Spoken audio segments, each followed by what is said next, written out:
All right. Okay, I'd like to welcome everybody to the Board of Selectmen meeting on Tuesday, February 7th at 7 p.m. Before we begin our business, I'll ask everyone to please rise with the national anthem. I pledge allegiance to the flag of the United States of America and to the republic for which it stands, one nation, under God, indivisible, with liberty and justice for all. Okay, so the first item on our agenda is for residents. Anybody who would like to address the board? Seeing nobody jumping to the mic, we'll consider that part of the business done. And then we have a few items under new business. First is a 5K donut dash put on by Strongwater Farm. Looks like we have the appropriate public safety input on these on this race. It would be on March 11th. It looks like most of it is to be over on Livingston on the cross country, so it doesn't even look like they're crossing the roads. So unless there's any questions or discussion related to that. Looks like we both have police and fire have both responded that they have no objections. So without any discussion, I'll entertain any motions relative to the proposed Strongwater Farm 5K Donut Dash. Mr. Chairman, I'll make a motion to approve the Strongwater Farm 5K Donut Dash. Okay, we have a motion. I'll second that motion. And a second to approve the Strongwater Farm 5K Donut Dash on March 11th, 2017 to be taking place between 10 and 2 p.m. All those in favor, please signify by saying aye. Aye. Aye. Any opposed? Chair votes aye as well. That's 4-0. The next item on the agenda, we have a resignation. One person, but had two positions on two separate committees. So that we'd bring, we made a decision back at the end of the summer, basically, I think, to not consider additional committee placements. But this one is with the ZBA, and so I think the question is whether we want to reconsider that in any way, or whether the ZBA will be able to function as necessary through the June timeframe when we would be reappointing the committees normally. Have we? I know I see the letter. We all have gotten the letter of resignation. Have we gotten any comments from Steve Sadwick relative to where he feels on this? I haven't heard any, so I can ask him. Yeah, my recollection, I may be wrong on this, but I think the ZBA is a three-member body. Mm-hmm. So it could be difficult, and it's an important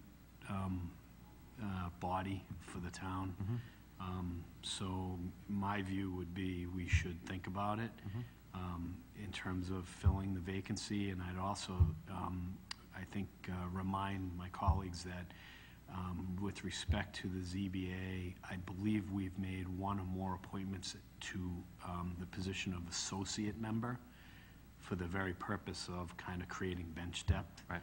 So, I don't know how each of you feel about it, but if we have one or two people in that category, rather than necessarily posting it to the general public, we might want to think about reaching out to those individuals or individual to see if they're interested in moving up to a formal position as a first step. I believe currently we have one associate member. So we've appointed somebody to that position. So rather than kind of doing an open-ended posting, we could take that interim step, and if that person's not interested for some reason, then we could reconsider. But it seems to make sense to me. That's why we make the position of associate member for this very reason. So might be something, an approach to think about as kind of an interim step. Any other suggestions? No, I agree with my colleague. If we have somebody who's an associate member and is up to date with everything that's going on at these meetings, to have somebody to fill that position until we get through the June deadline, and we may be reappointing other people. I think that would be a smart move to have somebody that would be able to walk in and be able to fill that spot, so I agree with my colleague, so. And our next meeting is the 28th, at the end of the month, so perhaps in that time frame, we could take those 2 weeks to check in with that associate member, see what their interest level is, and then either consider changing their appointment to a full member on the 28th, or then choosing to reopen the position otherwise. Yeah, and just to follow on Mr. Kratman's comments, again, my recollection's a little fuzzy, but I think statute guides us on the term here, so this could be a multi-year term that is now vacated, so it may not go to just June. It might be a 2 or 3 year term that's still out there. If we end up putting an individual in it, they may have some time left on that particular term. I may be wrong on that, but I think the statute gives us guidance on the length of term relative to ZBA appointments. Yeah, I think you're correct. So, so if you want a motion, Mr. Chairman, I would make a motion to ask the town manager or his office designee to reach out to that associate member or members and solicit their feedback relative to interest and report back to the board at the next meeting. And if there is interest, we can consider making an appointment based on that individual or individuals. All right, so we'll take that in the form of a motion to reach out to the associate member. Do I have a second? I'll second that motion. Okay, so we have a motion and a second. All those in favor, please signify by saying aye. Aye. Any opposed? Chair votes aye as well. So perhaps Assistant Town Manager Sadwick could, or anybody else, of course, that you feel would be best suited for that.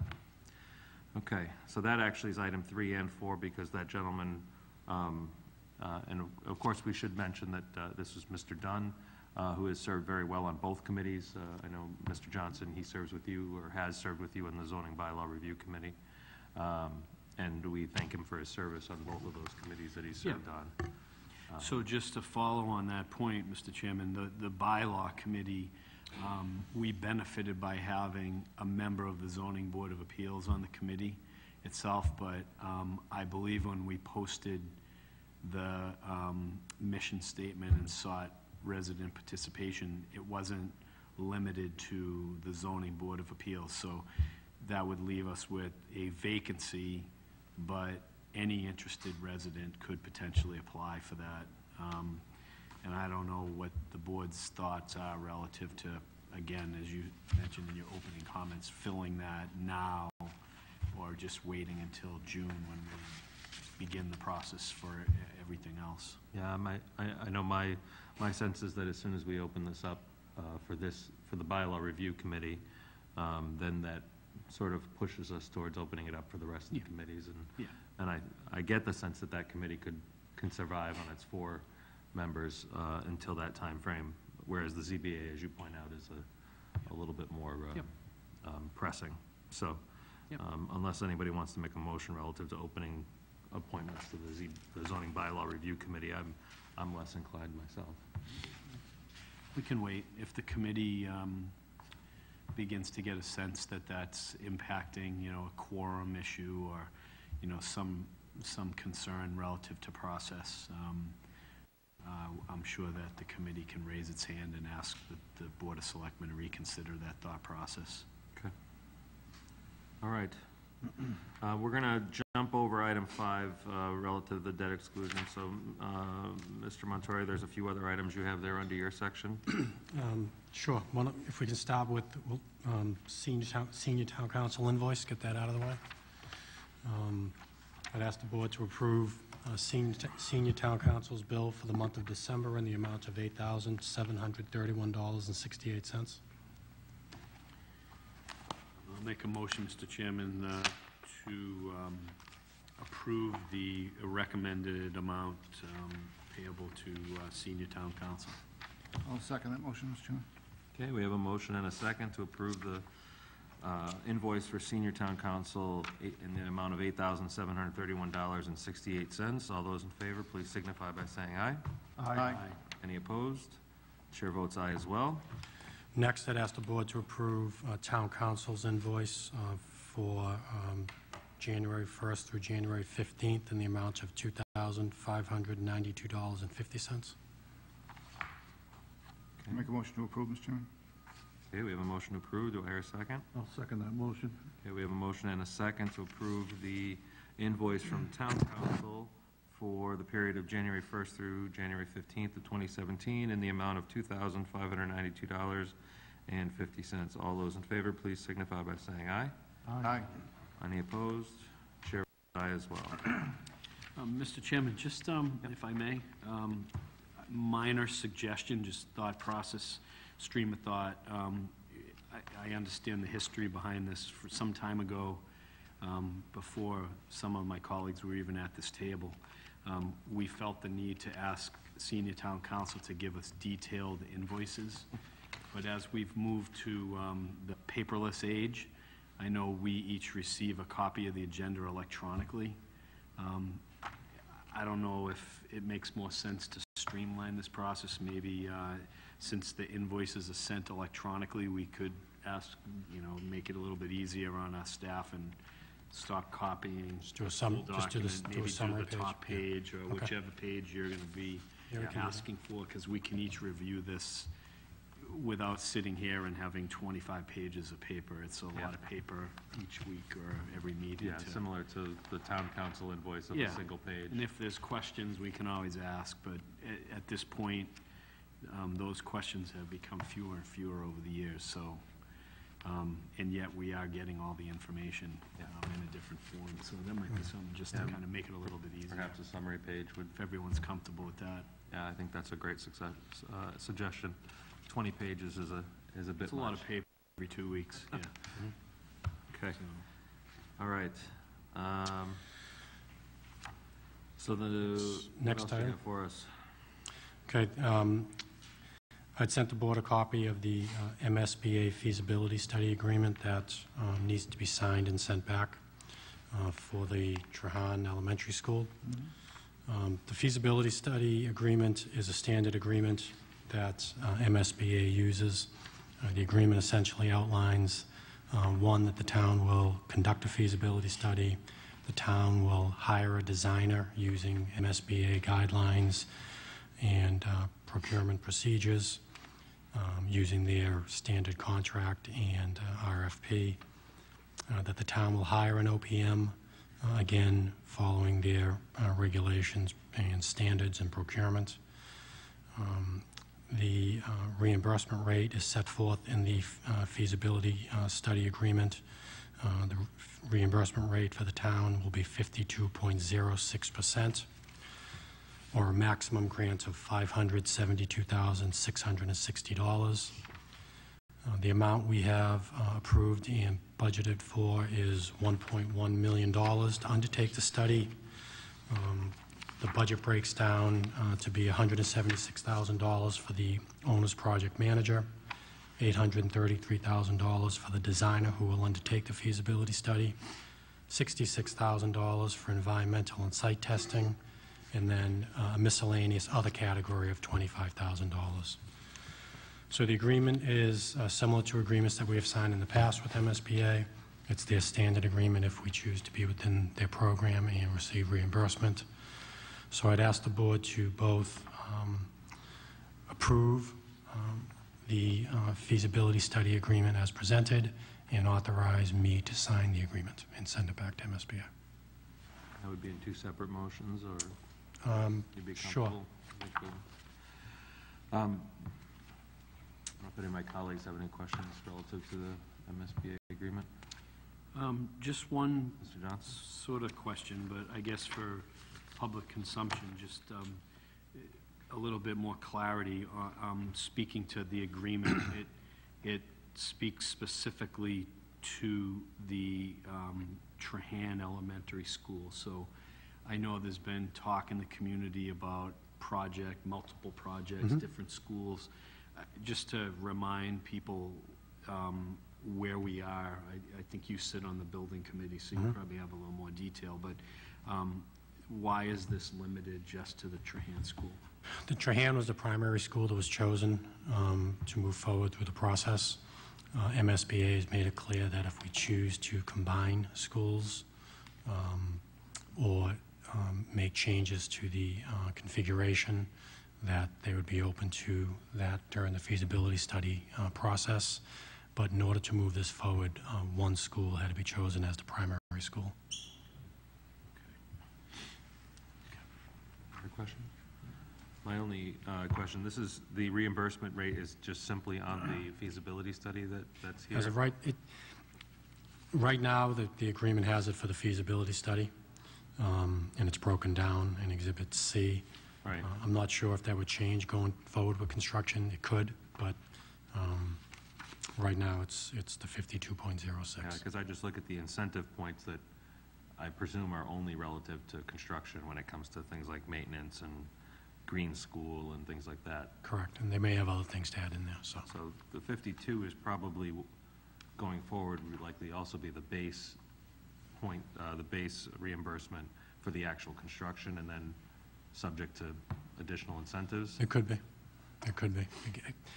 I would like to say yes, but things change so often. Right. But Okay. But for now, we're presuming this is just for the feasibility study. Yeah. The reimbursal. Okay. Any other questions or discussion? Just one more question. Yep, Mr. Johnson. I don't recall, have we already received town meeting approval for the funds? We did. Do we have to go back to town meeting? No, So we already received have all it. our approval for funding. Okay. Terrific. All right, so we had the approval for the 1.1, Yeah. and obviously not for the actual construction. That would depend on Yeah. going back to the voters for that number again. Right. Correct. We have a ways to go. Yes. All right, so all that being said, Mr. Chairman, I will offer a motion to enter into the feasibility study agreement and to authorize the town manager to execute said agreement on behalf of the town of Tewksbury. Okay, we have a motion I will second that motion. and a second to authorize the agreement and to authorize the town manager to sign the agreement. All those in favor, please signify by saying aye. Aye. Any opposed? Chair votes aye as well. And we'll note that Mrs. Stronach has arrived. Thank you. My car was But the- frozen. I couldn't get in it. The traffic, I understand, is pretty bad up there. Traffic's bad. I'm a block of ice. Okay, so I think that leaves one more item, Mr. Montori? That leaves one more item, and it involves debt exclusion questions for the ballot for the town election on April 1st. I think I gave each of you copies in your packet, and I sent you copies of ballot questions to consider.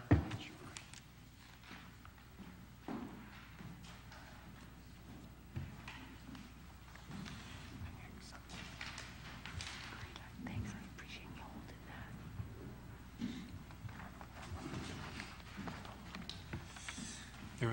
There are three questions that I am recommending and proposing that the board approve to place on the ballot. The first deals with the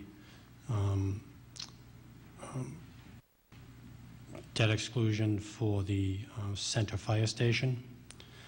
The ballot question reads, shall the town of Tewksbury be allowed to exempt from the provisions of Proposition 2.5, so-called, the amounts required to pay for bonds issued in order to design, construct, furnish, and equip a new approximately 18,000 square foot center fire station on town-owned parcels at 984 Main Street and Woodland Drive, Tewksbury, Mass. 01876, including the payment of all costs incidental and related thereto.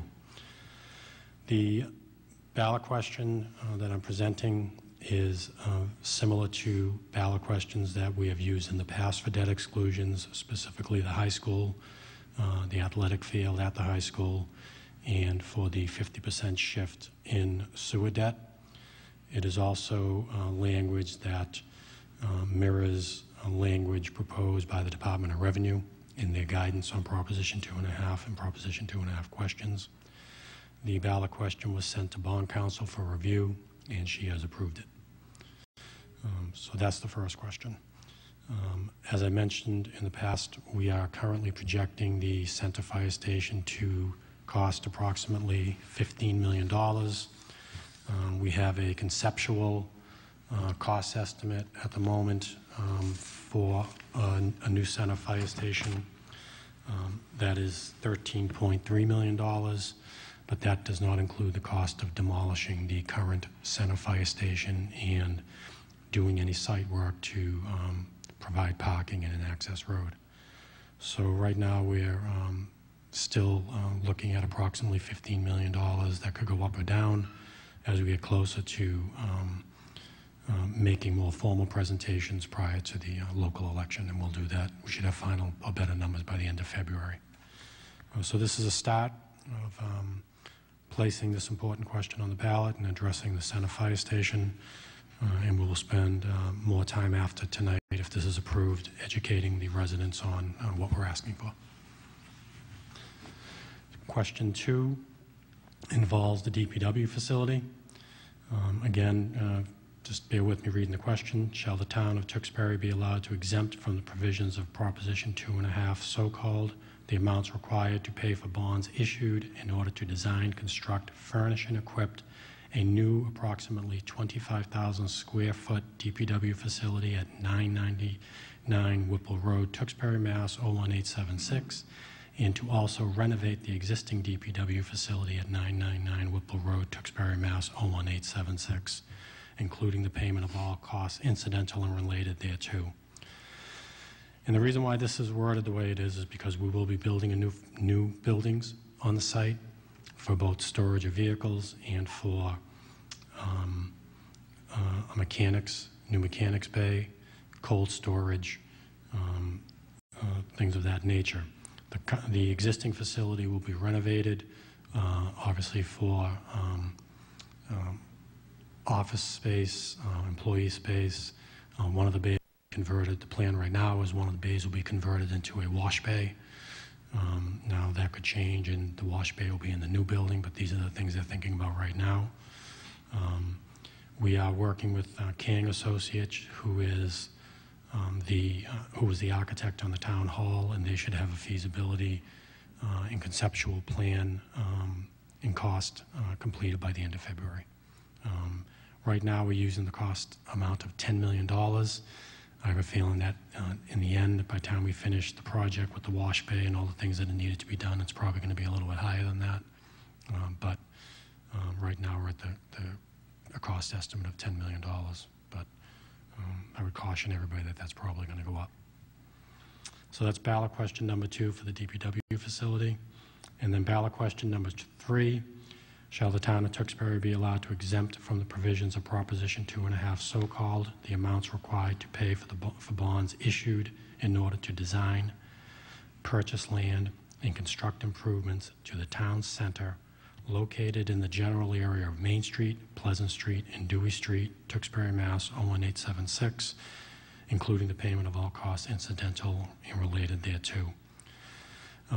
This obviously is a little bit broader than the other articles because of the plans for the town center, and we wanted to capture an area that the residents could understand where the town center improvements will take place.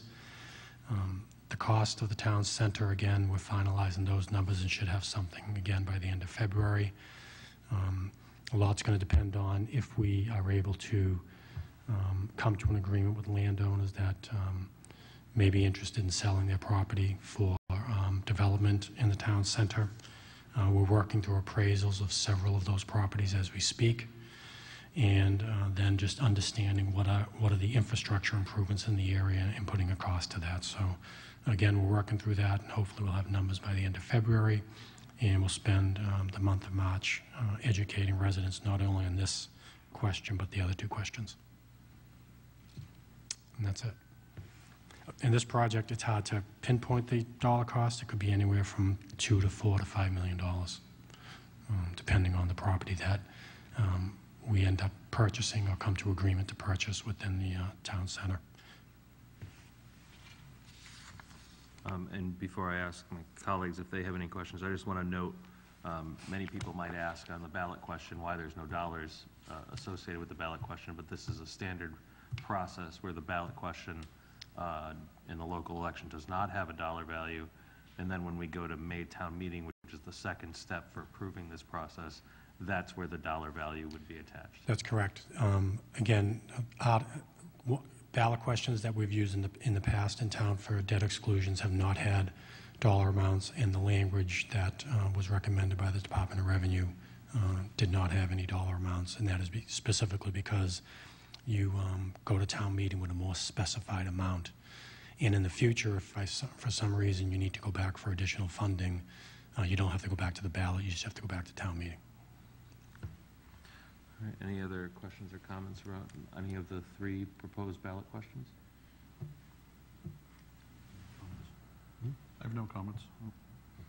The only comment that I would like to make is that we've been talking about these ballot questions for a long time. They've been a part of the capital improvement plan that has been laid out by the town manager and the board.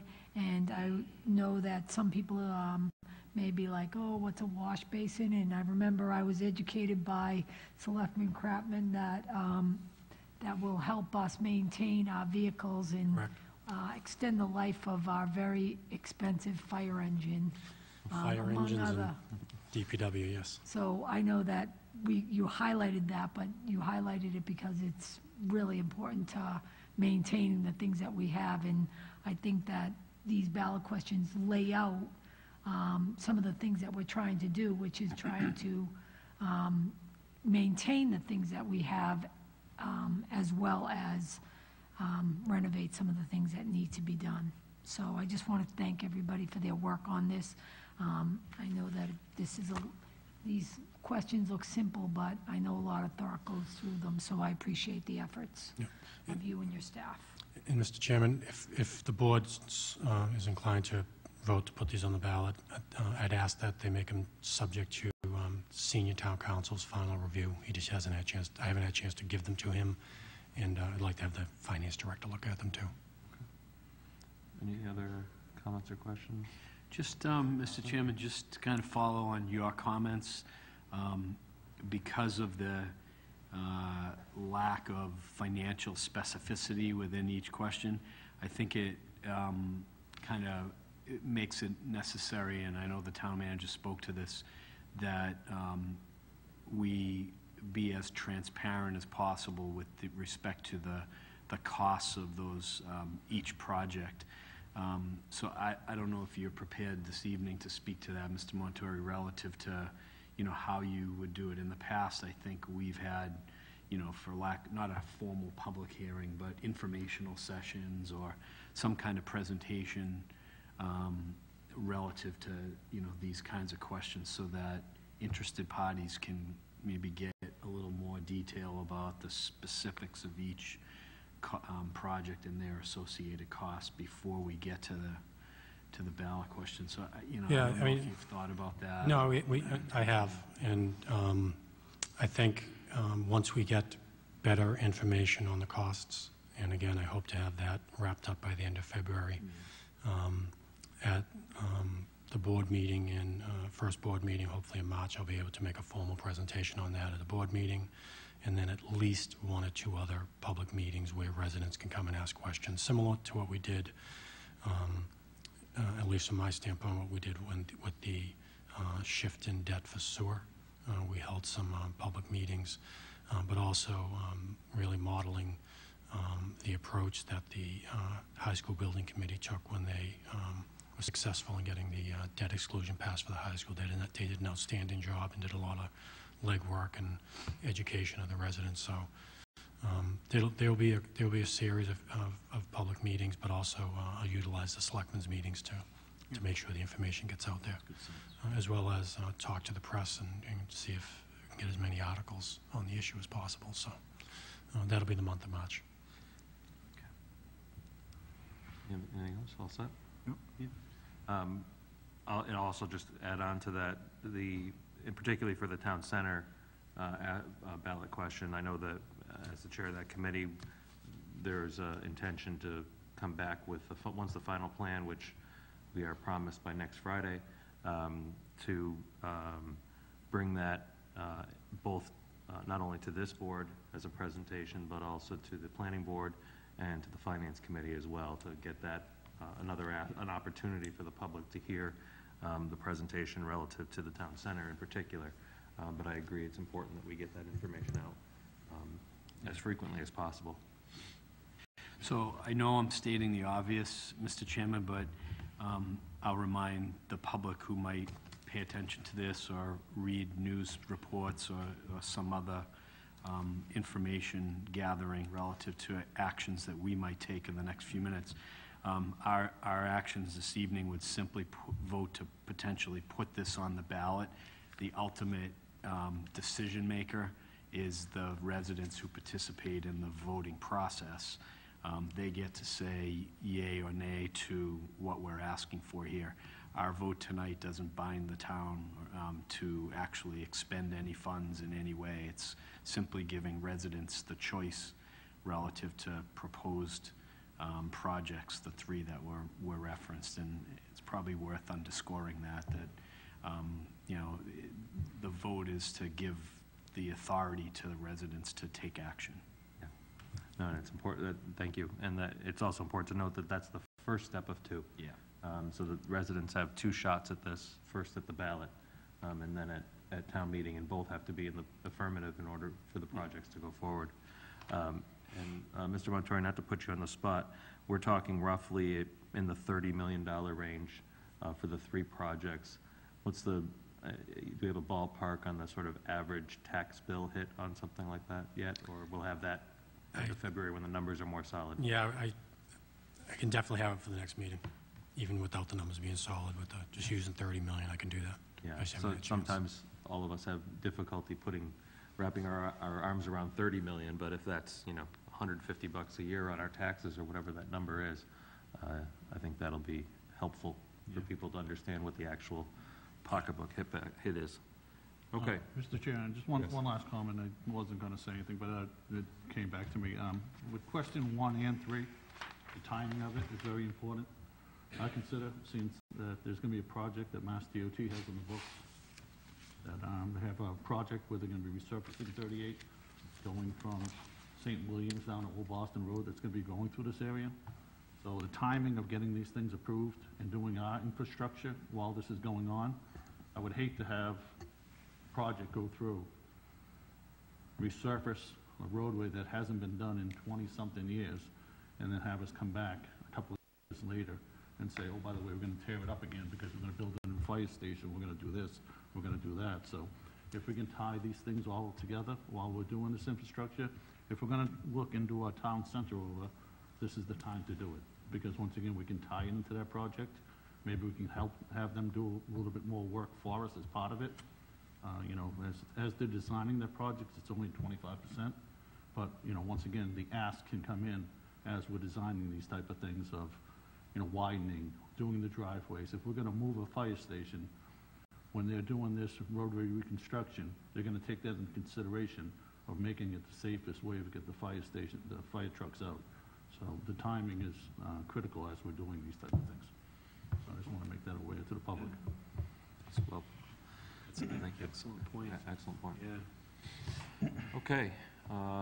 Short of any further comments or questions for the town manager, we have 3 ballot questions in front of us. Unless anybody has any objection, we can, I think, take them as a slate unless we want to vote on them individually. But I get the sense that we can take them as a slate to put them on the ballot for April 1st, 2017. So I'll entertain any motion relative to that.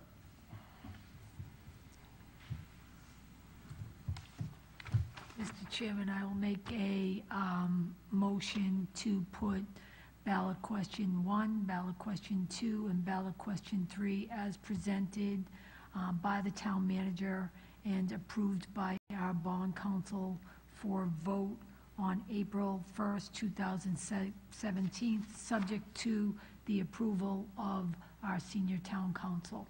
Okay. Do I hear a second? Second, Mr. Chairman.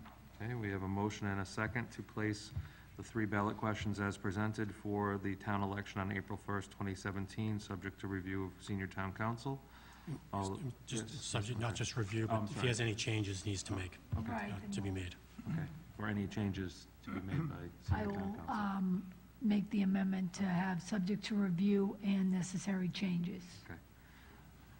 Does that work? Perfect, thank you. All right. All those in favor, please signify by saying aye. Aye. Aye. Any opposed? I say aye, but I do have one more thing. If the town council does make changes, can we just read them back into the record at our next meeting? Yeah. Thank you. All right, I'll take that vote again just to make sure. All those in favor of putting the 3 ballot questions on the ballot for April 1st, 2017, please signify by saying aye. Aye. Any opposed? Chair votes aye as well. That's 5 to nothing now. Great. All right, Mr. Montori, do we have anything else? All right. With that, I will turn to our clerk. I believe we are not quite, we don't have minutes ready for We are tonight. not Okay. prepared for the minutes. They are, the minutes from the budget, they're very lengthy. I want to take the appropriate time to get them correct. Very good. All right. So with that, we will move to board member reports, and I will start to my right here, Mr. Kratman. Just to be short and sweet, I gave an update last meeting on our beautification committee because we met prior to our selectmen meeting. The Economic Development Committee met on January 30th. They're working on new subcommittees, looking at our website, updating the information since the last time we've put the information on the town website. So there's a lot of new members. They're working very well together, and I'm encouraged by how they're moving forward. So hopefully we'll have some new information to be passed on to the board shortly. Thank you, Mr. Kratman. Mrs. Stronach? First of all, I would like to thank Kyle and NIMCOG on the Open Space Vision Center meeting. It was very well attended, and there was a young gentleman there by the name of William Millis, and I think that he is an up-and-coming town planner, and I don't know if we could have him come in, but he was quite well-knowledged in what we should be doing with our green space, and made a lot of really good points, and I believe he's a 4th grader in our community, so that was really great to see. So many people interested, and it was a lot of really good work that was done, so I know that Jane Miller's committee was there as well, so it was really well done. The other thing is, the school department is accepting applications for the annual Ginsburg Family Award. It is in recognition of individuals, groups, or organizations who made a significant contribution to the schools, and anybody can apply. The applications are online at the school department's website. The Housing Authority, again, was unable to meet. I don't know if the assistant town manager was able to meet with that chair, but I really would like to try to get that moving, even if we have to take some recommendations from the town manager for next steps to get that up and running. I think that's important. The elementary school building committee has not met since our last meeting, but our MSBA meeting is finally happening February 15th, so we will be meeting right after that meeting, shortly after, to decide what our next steps are, and hopefully form a official plan of attack with hiring a project manager and then moving into the architect phase. And we're not ready for a ballot question, but that'll be coming shortly as well. And that's all I have to report, except Happy Valentine's Day. Oh, that's right. It's next week, isn't it? Thank you, Mrs. Stronach. Mr. Gay? Thank you, Mr. Chairman. The two committees I just want to make a couple comments on. The Northern Middlesex Council of Governments meets next Wednesday, and as Mrs. Stronach said, that they've been busy doing everything they can to keep Tewksbury on their radar screen. I want to thank them very much. They have 7 communities that they work with, and they've done very well of keeping Tewksbury in their thoughts all the time, and doing the best they can to keep us in the loop and moving things forward for us. The other committee, I just wanted to report on, the Public Events and Celebration Committee. We'll be meeting sometime in the next month or so to start talking about the Fall Harvest Festival, and hopefully this time it won't get rained out twice. We have a number of vendors that are already signed up, pre-signed up for the next Fall Harvest Festival, so hopefully everything goes well, and we should be starting on our plans, so we already have a head start with a number of our vendors. That's it, thank you. Okay. Mr. Johnson? It's amazing, we've already gone through spring and summer. I know, Right. I was just thinking the same thing when he said that. Thank you. I know, I know. Just a couple things from me, Mr. Chairman. The zoning bylaw process review committee met last week. We had a very productive meeting, despite the fact that we were down a member who we previously noted this evening had resigned.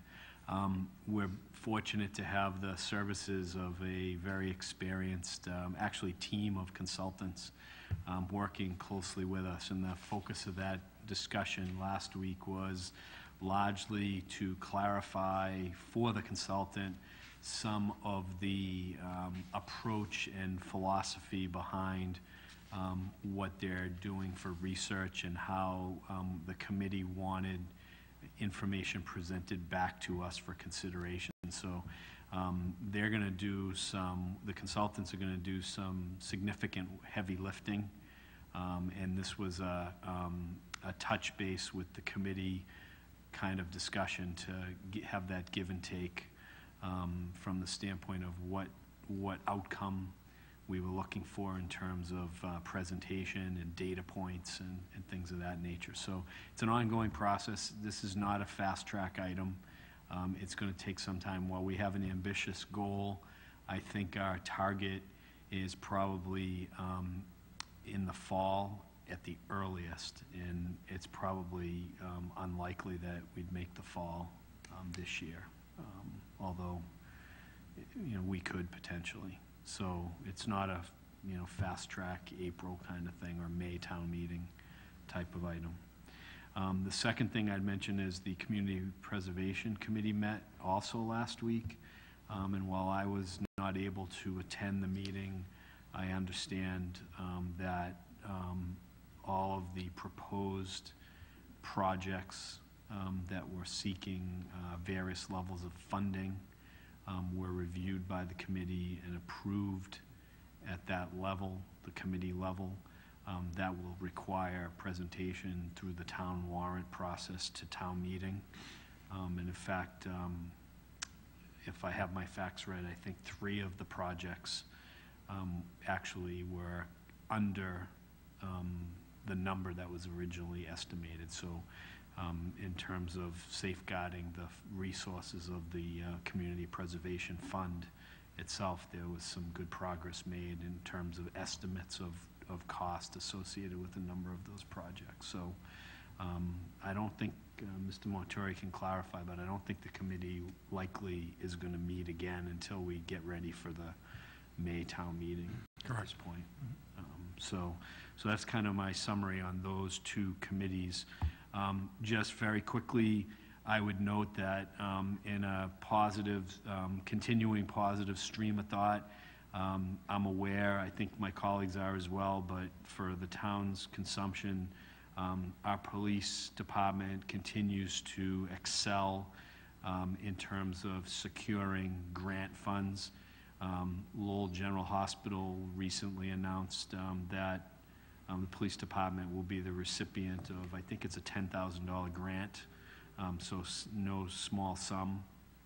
And those funds will be used for, unfortunately, the opioid crisis, if you will, and further education and interdiction of opioids in our community. So kudos to the police department.